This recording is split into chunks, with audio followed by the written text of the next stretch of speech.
Rahman Rahim. Today we are going to talk about higher education and conflict resolution for peace. You know, this word, I believe it's more materialistic now as it was before. So we thought with colleagues in Iran, UNESCO, that we should be discussing specifically the role of higher education in conflict resolution. Uh, First of all, what is a conflict? How we define it? So this is usually defined as difference between two or more persons or group characterized by tension, disagreement, polarization, when the bond is either broken or completely lacking. So there is a conflict then. Now, conflict, we always, when conflict comes into mind, what do we think? How to resolve it, but what is it? What comes to our mind? So for conflict, usually we think it is fighting, it is aggression, it is hatred, it is fear, struggle, or battle. But can it be positive? Can we think we can get something positive out of it, like challenge, opportunity, energy, passion, creativity, or engagement? So that is what we need to do. We specifically the leaders of the higher education, if we like to talk about. So how to resolve the conflict? Conflict is like if you have a fish under the table, so you have to put it on the table. Somebody and has to clean it so that it doesn't rot. Otherwise, if you leave it there, it will smell. So, but for that, to put fish on the table, you don't need to be aggressive or hostile. You can resolve it through creating, maintaining bond between the person. You cannot altogether reject him. So you have to have a bond with them, irrespective of whatever differences you have or dislike will have with that person. So the ability to bond it and rebond it when the bond is broken, you have to rebond it very quickly. You have to use some approach to rebond with that individual, with that community, with that country, if you have. So you have to have some positive approach to conflict resolution. First, if you want to avoid a conflict, you need to do? One, never create an enemy. Two, if there is a problem, focus on the issue, not on the person, not on the group who created the problem. Focus on the problem, and that you can ensure to resolve it. Third, you need a sincere, desire to help the other person who she needs you in the conflict. So the fourth and the last point is that never be hijacked by attacks and intense emotions with aggressive words or action. So keep your thoughts clear and never lose your sight of the goal. The goal is to resolve the conflict. Don't be aggressive enough to make it worse. So what you need to do is the first is for conflict resolution, you have to calm your brain during conflict. You know, conflict, when you imagine you are in fight or with conflict with somebody, so the first thing is that your brain wreaks havoc. Our impulse, our self, this is automatic, this is unconscious. You may sweat, your heart beats a lot because the stress hormones flood your system immediately. So you prepare yourself for fight or flight, English word, fight or flight, or run away if you are weak. So when you have this change, like increase your heart rate, your sweat. So then you have to take a breath, take more oxygen, and you have to try to be conscious. And I will be telling you how to keep yourself calm when you are in a conflict. So you may have seen your partner during conflict or a friend or a fight. So at that time, you don't remember positive things. You just want to fight with that person or with that country or whatever, whoever you are in conflict with. So you usually, your brain some usually loses the positive things and becomes, a sort of an aggressive person. So What you need to do? Practicing mind conflict. When you are in conflict, the first thing you need to do is stay present. Keep your emotions in control. Two, let go to the of the story. Forget it for a while. Though it is very difficult, very challenging, because when you feel threatened, the mind immediately with the different thoughts and stories, what's happening? You just focus on that. So you forget. We must be willing to forget it. So you should be now knowing that you have to get out of it for a minute, because there is a feedback loop between our thoughts of your body. You can, the third thing is focus in your body. When you are in conflict, your sensation occurs, you tired, shaky, rushing, or hurts.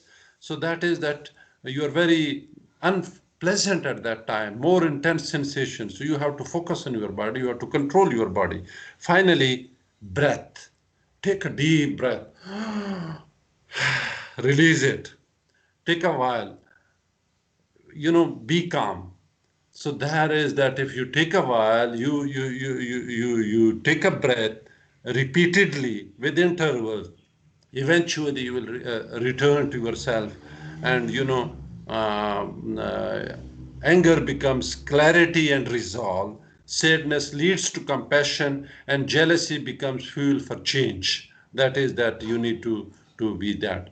Now coming to the higher education, why it's all happening. The fundamental purpose of university was and is to shape and constantly reshape society. Is it doing it? Universities, to reshape a society or to shape it in a right manner. Just as society is reflected in the university has the ability to shape the society.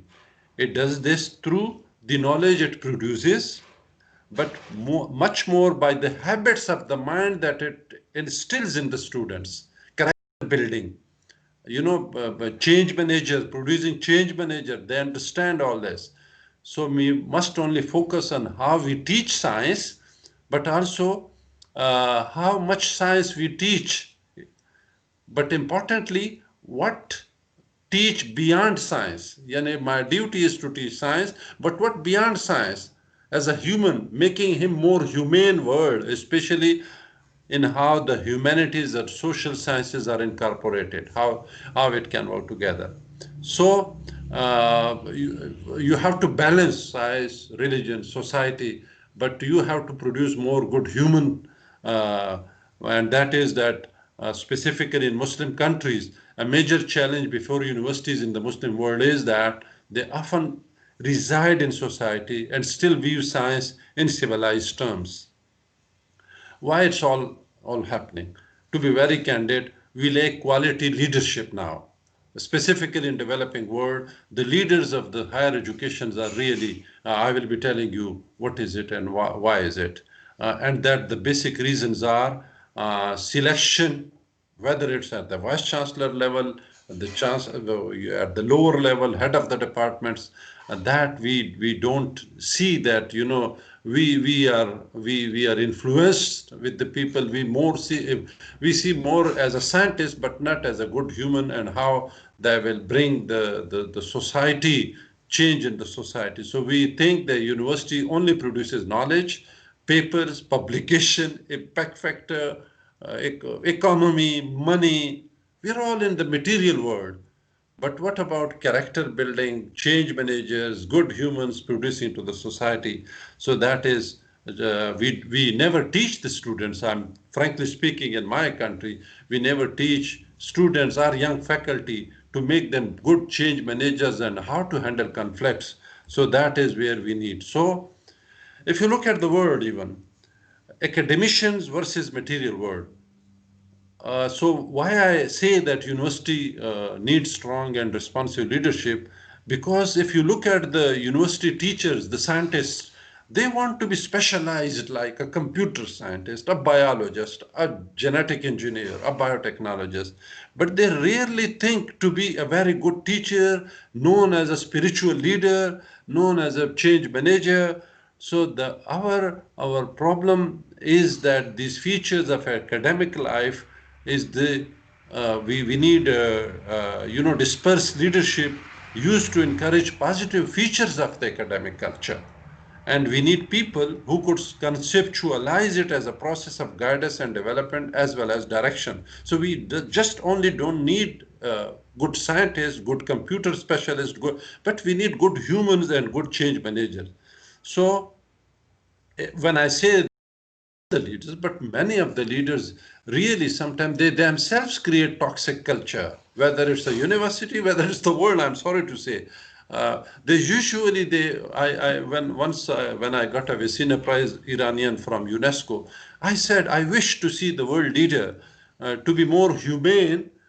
I wish to hear from a world leader that they say we do this in the human interest, not in the national interest. Usually we say national interest. We are very local sense. We don't think about the human at large. So the toxic culture, they have scattered priorities.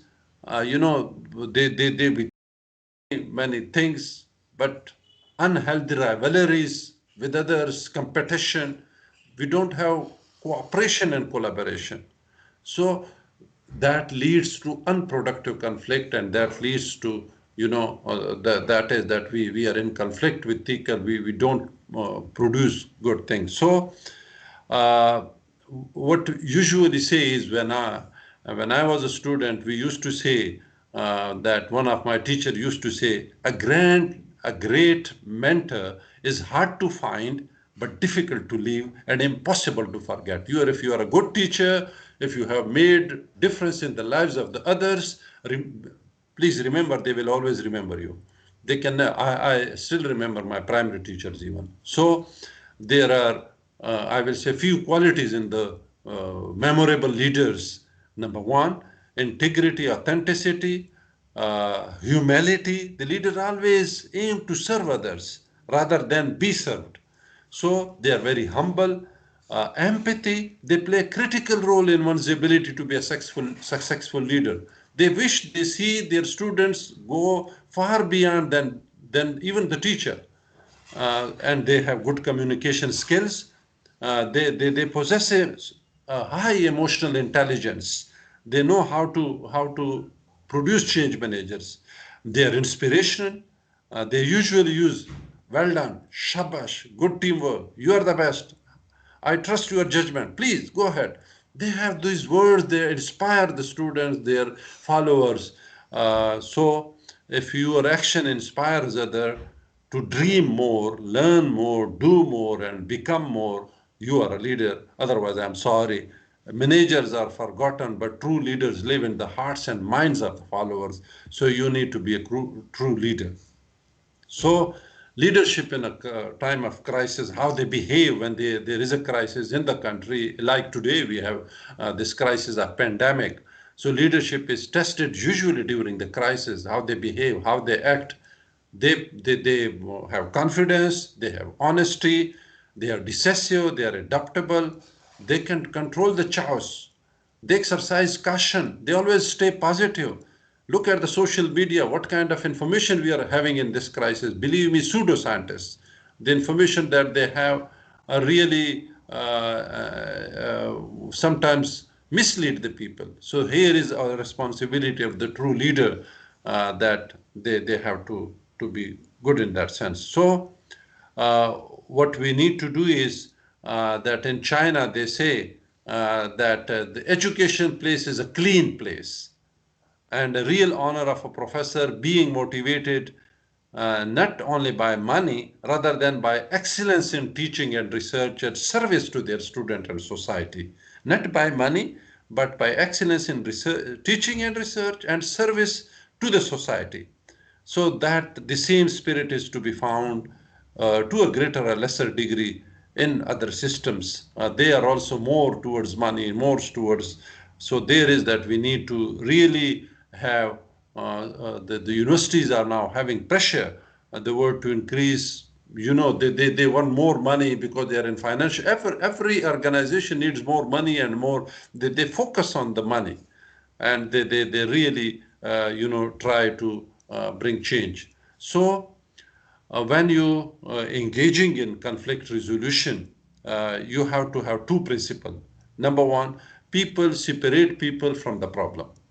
You should focus on the problem, and focus on the relationship by focusing on the problem at hand, using active listening and empathy to others. Number two, interest. Focus on the interest, not possession. Support efforts to get to the root of the problem, and that is that you can, the particular issue like security, well-being, power, recognition. So there is that you have to satisfy the need of, effective conflict resolution. So, for that, you need to have some principles and value. If you are one who is trying to resolve the conflict resolution, I'm talking about higher education and in general. So you have to respect confidentiality and clarity, the conditions, and it will not be honored.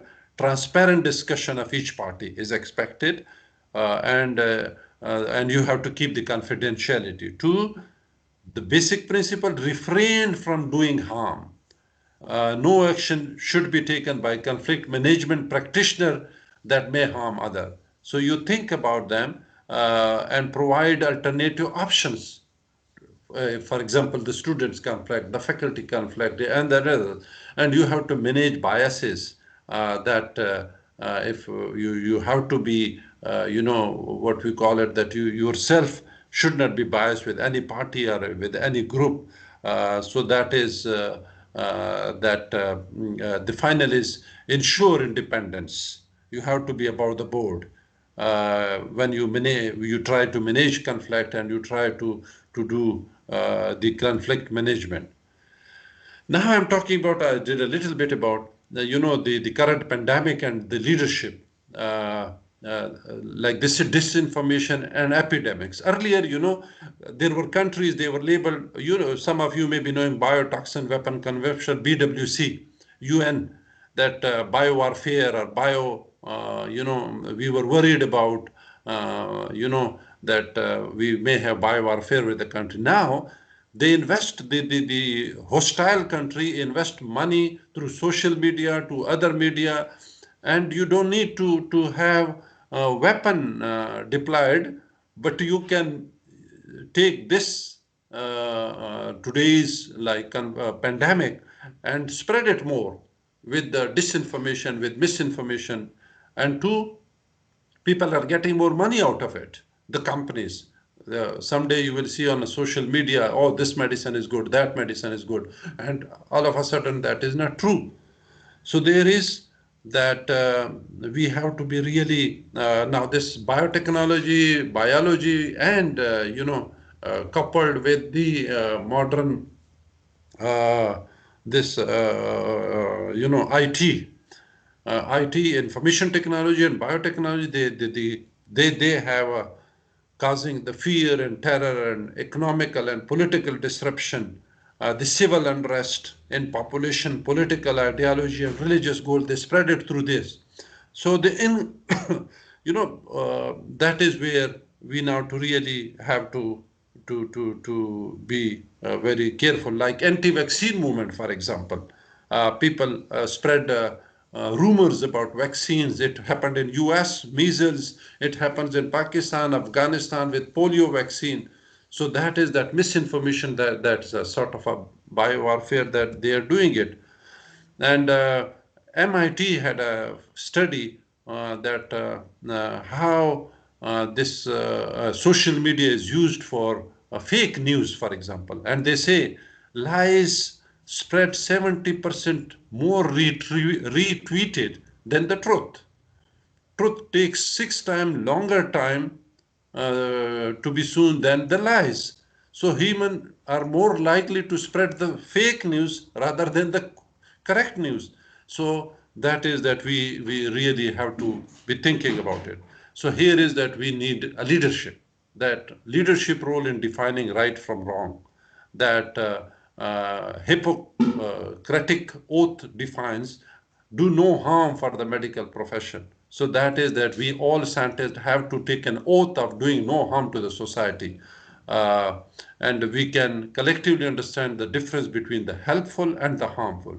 to guide and push each other, putting responsible behavior into practice to help empower the masses rather than to disenfranchise them. Please help them in this crisis, the masses, the society, rather than making them in difficult situation.